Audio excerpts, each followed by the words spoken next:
यह कहानी है एक साधारण लड़के की जो सपनों की दौड़ में भाग रहा है।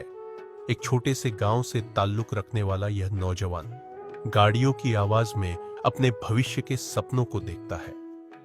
वो दिन आता है जब वो आईटीआई में दाखिला लेता है, सीखता है और एक हुनरमंद बनने की राह पर कदम बढ़ाता है।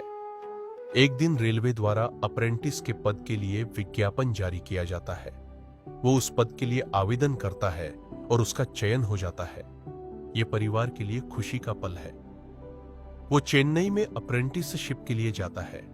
माता पिता उसे इस सफर के लिए अपनी जमीन जायदाद बेचकर भेजते हैं। बेटे की आंखों में बड़े सपने हैं।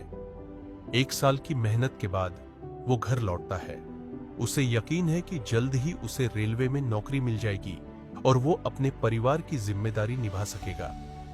समाज के तानों और नौकरी न मिलने की निराशा में वह मानसिक रूप से परेशान होने लगता है। धीरे धीरे वह अप्रेंटिसशिप के अधिकारों के लिए संघर्ष करने वाली यूनियन में शामिल हो जाता है।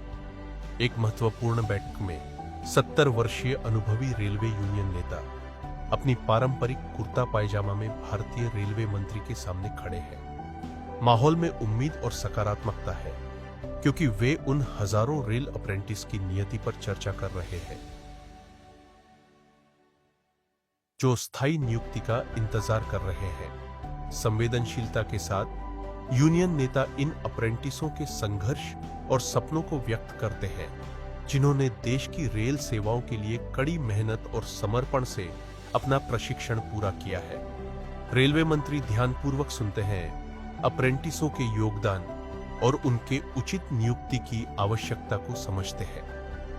कुछ क्षणों के विचार विमर्श के बाद मंत्री निर्णायक स्वर में कहते हैं कि अप्रेंटिसों की नियुक्ति संवैधानिक प्रक्रिया के तहत की जाएगी। उनके कठिन परिश्रम और समर्पण को मान्यता दी जाएगी। यह वादा एक महत्वपूर्ण मोड़ है, एक ऐसा निर्णय जो अप्रेंटिसों के उज्जवल भविष्य के लिए उम्मीद जगाता है और रेलवे व्यवस्था की मजबूती को दर्शाता है। जैसे ही बैठक समाप्त होती है, कमरे में संतोष और राहत का भाव होता है।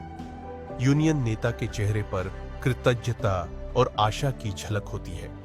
यह निर्णय न केवल अप्रेंटिसों के लिए आश्वासन लाता है, बल्कि भारत की सेवा कर रही रेलवे व्यवस्था की नींव को और भी मजबूत बनाता है। पर कहानी यहां खत्म नहीं होती। रेलवे विभाग द्वारा दी गई एक छूट के बाद रेल अप्रेंटिस का एक एग्जाम होता है। इस एग्जाम में कुछ ही लड़कों को नौकरी मिल पाती है और जो अपने हक के लिए लंबे समय तक संघर्ष करते रहे, उनका इंतजार आज भी जारी है।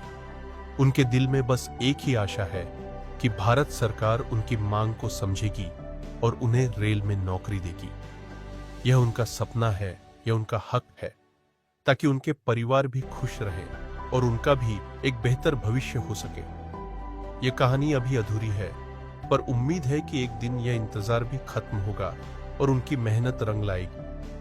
यह कहानी है उन नौजवानों की जो सपनों को लेकर चलते हैं, पर सिस्टम की कमी, बेरोजगारी और जिम्मेदारियों के बोझ तले टूट जाते हैं। यह कहानी एक अपील है कि ऐसे सपनों को टूटने से पहले बचा लिया जाए।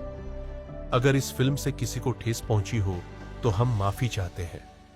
यह फिल्म बनाने का लक्ष्य अप्रेंटिस के बुरे हाल को दिखाना है। जहां सरकार रिटायर्ड कर्मचारियों को दोबारा नियुक्त कर रही है, वहीं ये बच्चे दर दर की ठोकर खाने को मजबूर हैं। आशा है कि भारत सरकार इन बच्चों के साथ न्याय जरूर करेगी। जय हिंद।